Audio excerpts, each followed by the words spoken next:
Welcome to Fierce Love, where we help you make your relationships fierce. And by fierce, we mean real and relatable and better. I'm Gina London, and joining me for Fierce Love is leadership, conversation, communication, and important for this particular podcast, relationship expert and best-selling author, Susan Scott. Welcome, Susan, to Fierce Love. Thank you, Gina. Can't wait to talk with you. I just love exploring things from your experience, from the boardroom to the bedroom, and from your most recent book, where you really take on this notion of what is fierce love in the book that is, of course, named Fierce Love. And for this episode, folks, we're going to explore the notion of essentially shared property, privacy, this concept of yours, mine, ours. You know, we came into the world by ourselves, and then suddenly we meet someone, and over time, maybe a toothbrush is left in a bathroom, and maybe towels are shared, and suddenly we've got a shared domicile, possibly a shared bank account, shared passwords to computers and phones. Now, I don't know about all that. Question to kick us off, Susan, then, of course, is there such a thing as everything shared, or is it yours, mine, ours in a relationship? And once you get married, is everything ours? Well, you know, my view may be controversial for some people, but I do think it's yours, mine, ours. I mean, that's the way to go. In fact, when I was running think tanks for CEOs for 13 years, sometimes one of them would fall in love, want to get married, and I would always encourage him to have a prenup. And sometimes I knew the woman involved who would be upset. You know, well, if this is true love, why should there be a prenup? And I said, there should be a prenup for both of you. The things that you have accomplished up to this point in your lives, the things that you have acquired, everything that you feel good about, that you've made happen, that is yours, and you should own that. And I hope that your relationship lasts forever, until the day you die. I hope it does. And it might not, based on statistics. Not all marriages last. So there should be a prenup. So for even example, if you marry somebody who has debt, you don't want to assume their debt. That's their debt. And so I think we need to make that really, really clear. Are prenups something that for only for the CEO types? No. Or is there a average human being without millions and millions of dollars version of a prenup? Or what does that look like? Absolutely.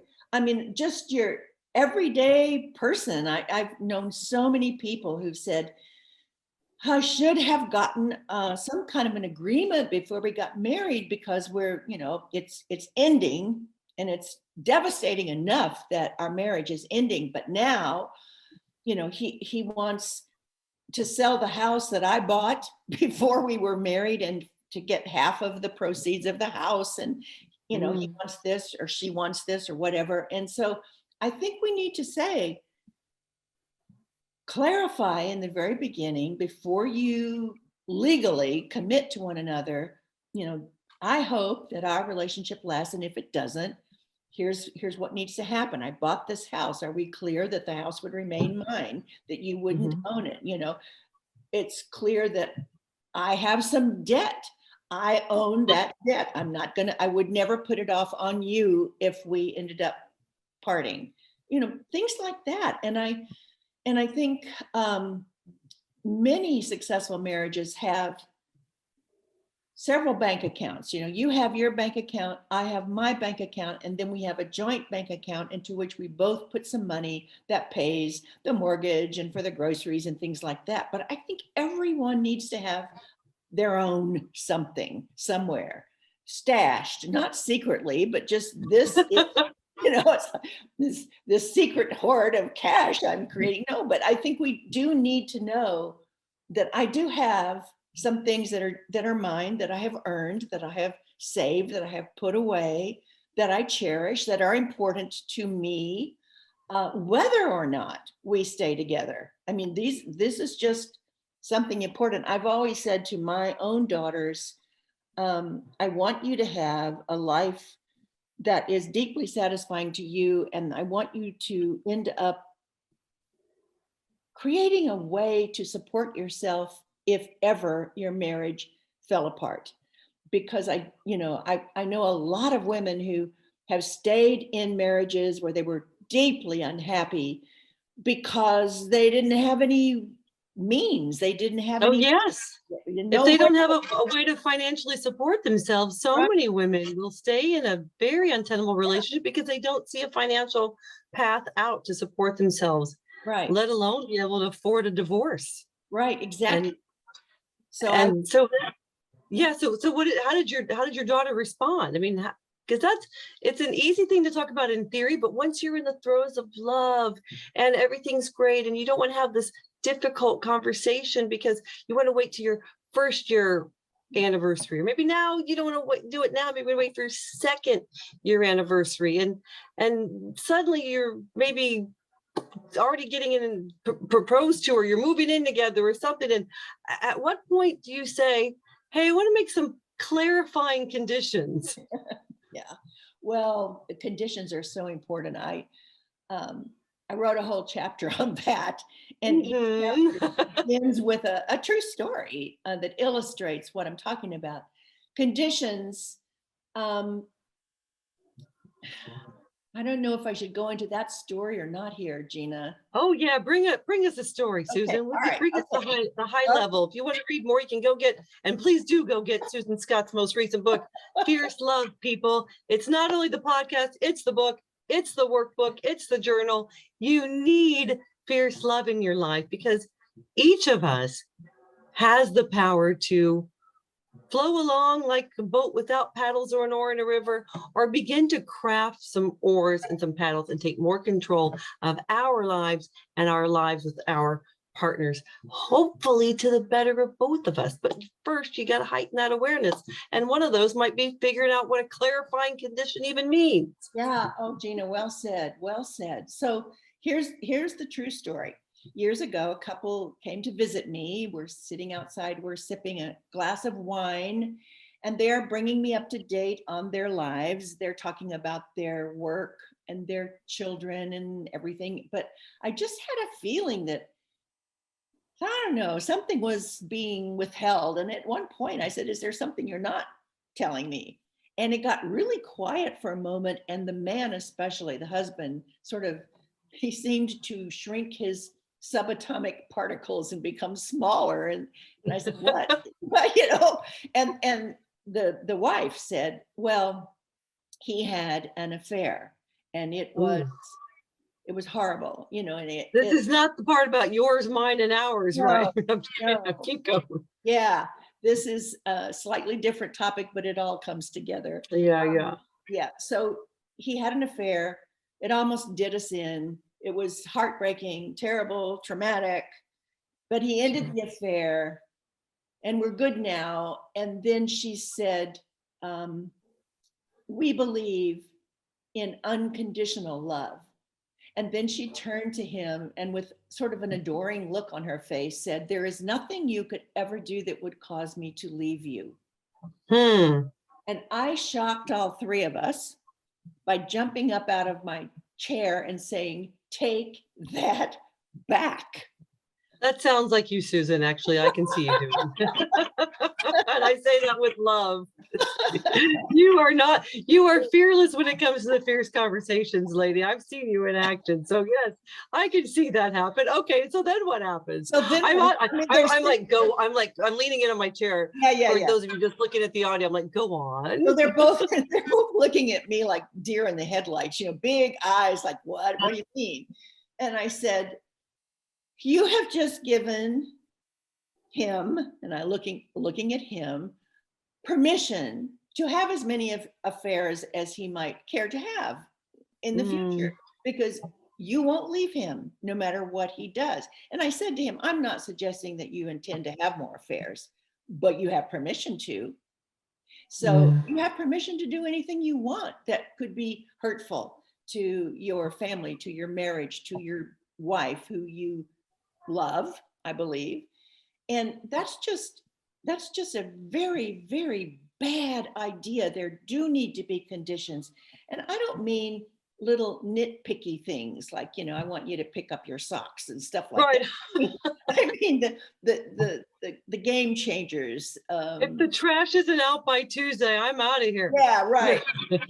This marriage is over, no, nothing like that. But, what are the most important things that you absolutely require in your relationship? Yeah.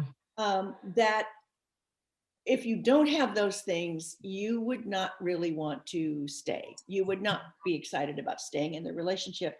And it's very important for both people to clarify those and talk about them and to see if there's anything there that would conflict. This is going to sound like a little nitpicky thing, but I remember watching one of my friends. We were out at a party and some guy came over and she and he were talking, and I could tell there was sort of a little bit of a connection between the two of them. I'm sort of observing this and smiling, and I hear him say, well, I have season tickets to the Seahawks because I live in Seattle. I have season tickets to the Seahawks. Football is really important to me. And she said, oh, me too. I love football. And I almost turned to her and said, what have you done with my friend? Because no, you don't. I know you don't.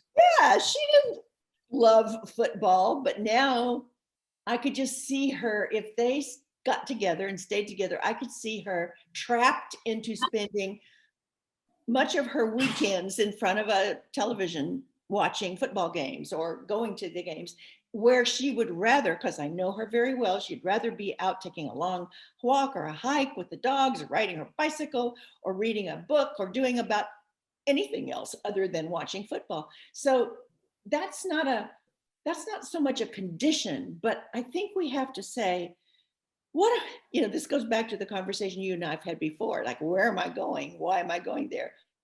How do I want to spend my time?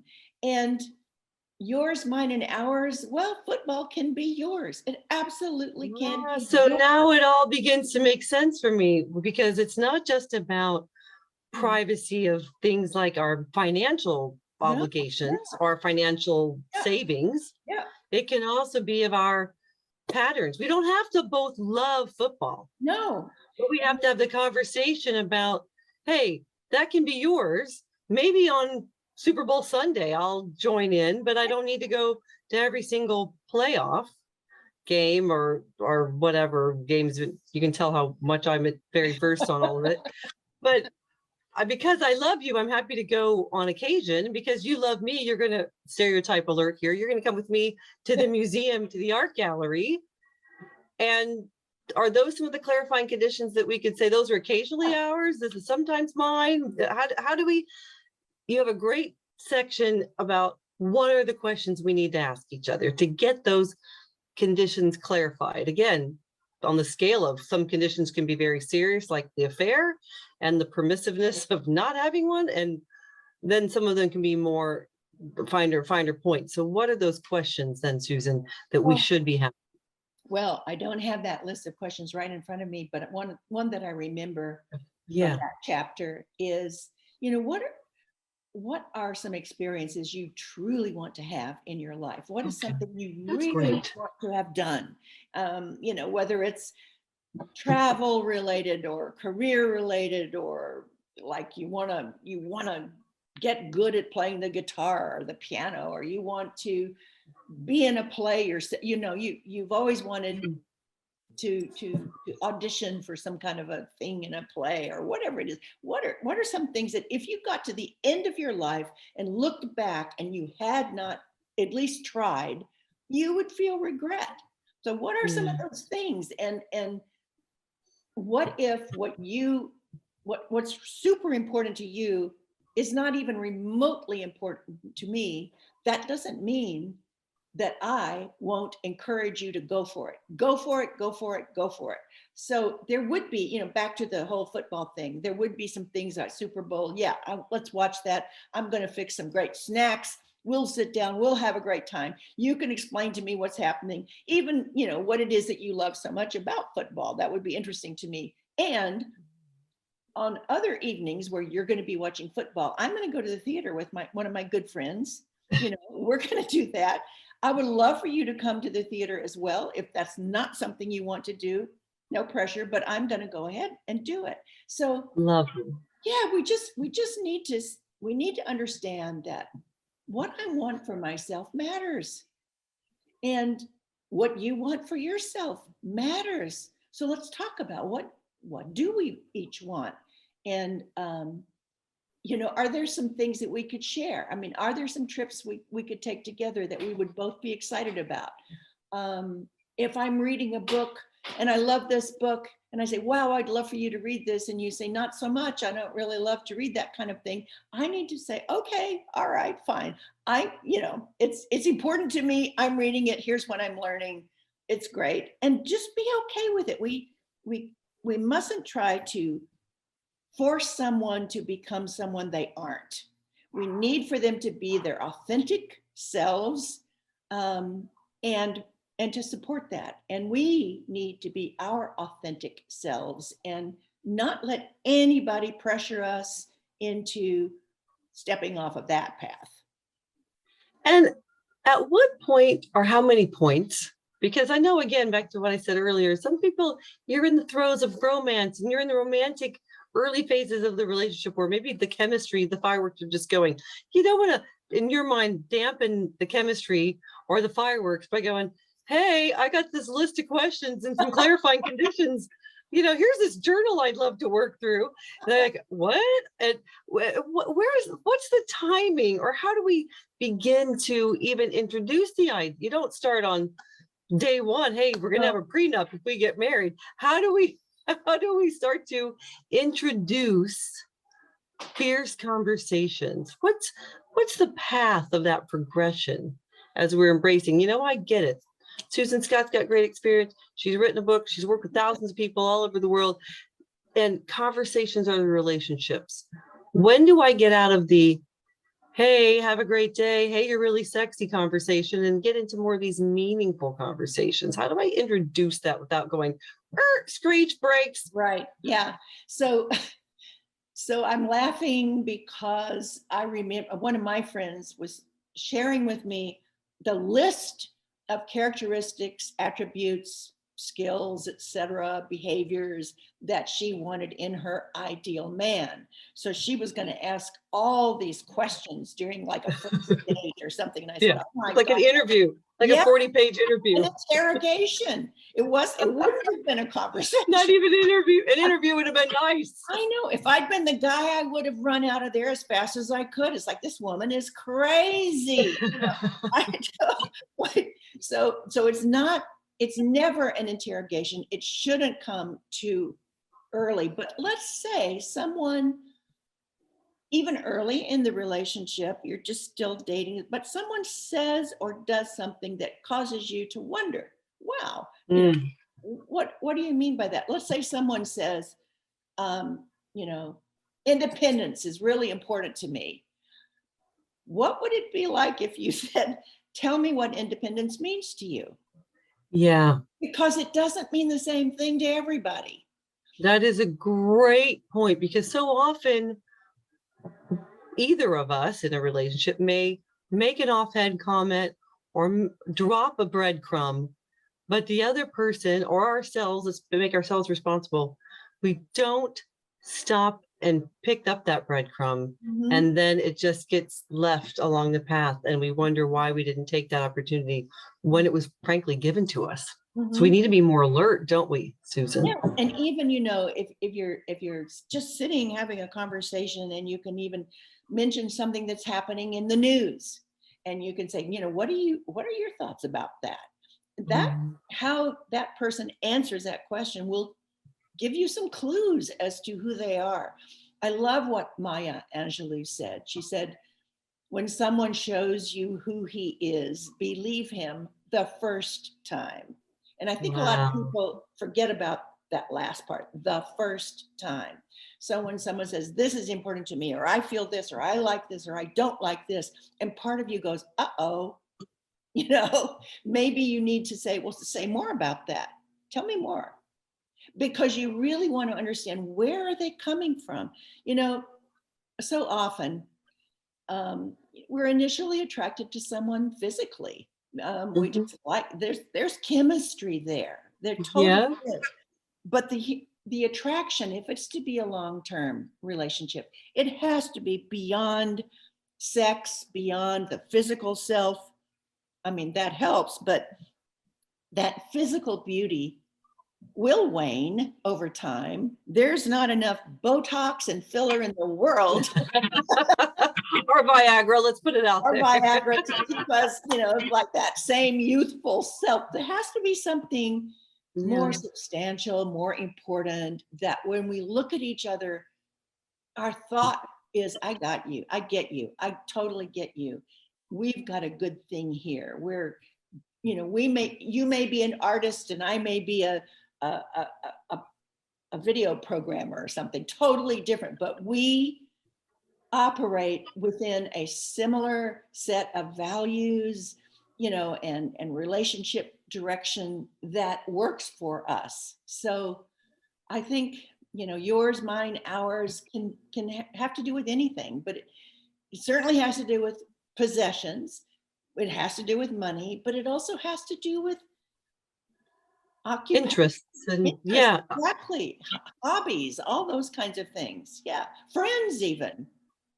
Is there, in your experience, a magic number of shared interests or shared finances or shared friends? Because what if everything's separate? Or what if, I mean, what is there, I don't know, not magic formula, obviously, but a Yeah. preferred formula? How much should be sort of generally in the hours pile, or the my pile, or the your pile, or is it just an agreement around the piles per couple?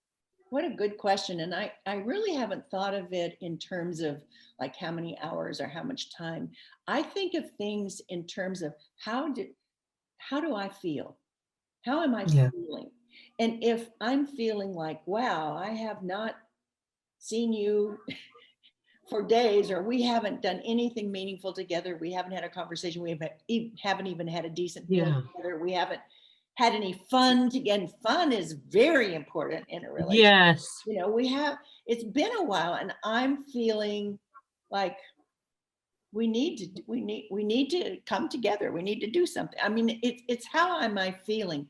There there is there is a book about the Lewis and Clark expedition. And I love the title of the book. And I think it came from a letter that Lewis wrote to Clark inviting him to join the expedition. And the title is, I would be extremely happy in your company. Aw. I think that is so beautiful. And so, Yeah. you know, how do you feel in your partner's company? Are you, not just are you happy, are you extremely happy? Now flip it. How do you think your partner feels about you? Would your partner Great say point. that he or Yes. she is extremely happy to be in your company? Because if you are, then you will find time to spend together and you'll work it out. The two of you will work it out.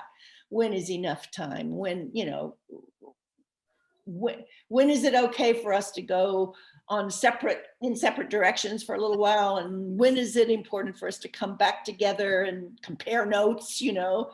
But if it's one of these routines that so many couples fall into especially after they marry, it's like they think, okay, you know, I've done the attraction part, I've got this partner, we went through the ceremony, we have the document that says we're husband and wife. Now it's just a matter of, okay, who's going to walk the dog, who's Yeah. cooking, what are we having for dinner? You know, it's just this The routine. day-to-day Yeah, banalities that suddenly suck the life out of any expedition. absolutely. And, you know, if I ask myself, am I extremely happy to be in this routine that has Yeah. no foreseeable shift, no break, no nothing is going to change? The answer for a lot of people would be no. I was talking with a friend of mine who divorced and has been divorced for, gosh, I think about 10 years. And she said something that really cracked me up. She said, it would take a hell of a man to beat no man at all. Oh, And it's not that she was a man hater at all. no, Not at but all. she just decided that she was very happy to invite her own company. And she dates and she has a wonderful time, but she isn't really interested in a full-time commitment. I mean, she's quoted Katharine Hepburn, who famously said, I don't think men and women were designed to live together. I think they should live next door and visit. And she happens to agree with that. In fact, I know a lot of, As I think she sort of did with Spencer Tracy for the bulk yes, of her life. exactly. And And so is there room though, when you're putting things in the buckets or the piles, as I call them, the ours, mine and yours, Yeah. are there areas where it's important for us to compromise and to bend a little bit? And it's not that we're not, as you said, if we're feeling good about that or have that conversation around that, what are those thoughts around this idea of maybe the buckets shift over time? well, and it probably will, because we do change. People change. And I mean, people change and forget to tell one another. You know, Mm. I know I told you that this was my career track and I'm, going down this, I'm gonna be a lawyer or whatever, but actually I don't want to do that. I want to go raise basil and, make pesto or whatever. And we need to say, you know what, I feel myself shifting. I really do sense some changes. Where I think a relationship can get into trouble is if the differences are to do with values and morals. I'm a person who feels very strongly about, well, I'll just say it, about Trump. I think he was a disaster, a dangerous man. It sickens me that so many people are still big Trumpers, and I could not be with someone who was a big fan of Donald Trump. I couldn't. Mhm. And they Right. probably Diametrically opposed in yeah, your viewpoint on something that's so fundamental when yeah, it comes to your life's work of yeah. what positive leadership and role modeling behavior and uplifting, enriching the relationship conversations should be. I mean, I don't find that surprising. I don't think any of our listeners would find that surprising about you. And so, okay, so this is an important thing where you say, I can't compromise And on that. We can't have here's another, Mary Madeline and James Carville yeah. relationship. I It's don't know not how they happening. make that work. I really admire them, but I don't know that I could. Another one for me is if somebody said, well, I'm an animal lover. I love, love, love animals, pretty much all animals. And I happen to have dogs. You've met my dogs. I've met your lovely dog. Yeah. And if somebody said, oh, it's just a dog, that would be, I'm out. I am so out, it's not even funny. So there are things that to some people would say, well, that's silly, that's just ridiculous, but to me it matters. So I think we just have to say what matters to me. I would, the people that I'm with, I would want them to love animals, or at least not to hate or dismiss animals. And Right. and politically, I would want us to be on the same page. Or planet. Yeah, yeah. Oh, I think that's great, Susan. When we think about our relationships, and we know that there are times when we should compromise, but we also understand that the more that we can begin to help have these conversations that are important so that we can get agreement or understanding, or at least have this beginning, the little kernel of awareness that things can be talked about Yes. around what is something that's powerful, important to you, what's something that's important to me, what's something that's important to us, and we can begin under the light, not pushing things off in the darkness and ignoring them, but under the light together to Gina, explore what is I yours, mine, and ours. absolutely, and I think one of the things that happens over and over and over again to so many couples is that they don't disclose what they're really thinking or feeling. They don't explore, they don't ask the question because they're afraid of the answer. response. And yet, it's about how you talk with one another. It's about how you explore, how you disclose, how you ask, how you respond that makes the difference. And that's what, the book is about, these conversations that are so useful for any relationship and how to have them in a way that will enrich the relationship rather than flatline it or take it down, so that you stay. What I want is for couples to stay current with one another. So they're awake. We always wake up if we arrive at a suddenly, the gradually. Yes. We always wake up if someone says, I'm not happy with you, or whatever, I'm having an affair, or I want a divorce, or whatever. I mean, we're wide awake when that happens. What were we sleeping through on the way to that suddenly? So I want us to stay current with one another in a really positive way. There's a lot of humor in it. There's a lot of lightness in it. And most people will say to me, oh my gosh, I finally took the big leap and had that conversation, and it was fantastic. It was the best conversation we've ever had. And I learned things about my partner that I didn't even know before, and vice versa. And it brought us closer, and we're going to have more of these conversations. And that is what I want for people. People, there you heard it from Susan Scott, author of Fierce Love, and encouraging us once again to have the conversations, folks, because our relationships are conversations. One at a time, we're going to have a success or a failure gradually and then suddenly. So wake up right now during what I hope is your gradually time to make those conversations that enrich your relationship. Once again, I'm Gina London here in Dublin with the fantastic Susan Scott over in Seattle, talking about fierce love. And if you've got clarifying conditions, or yours, mine, and ours conversations that you're thinking about having, or you've already had, please tell us. Join our growing community over on Facebook, Fierce Love. Share your thoughts, and we look forward to maybe choosing one of you and spotlighting you on an upcoming episode of Fierce Love. We look forward to seeing you and speaking with you again soon here on Fierce Love.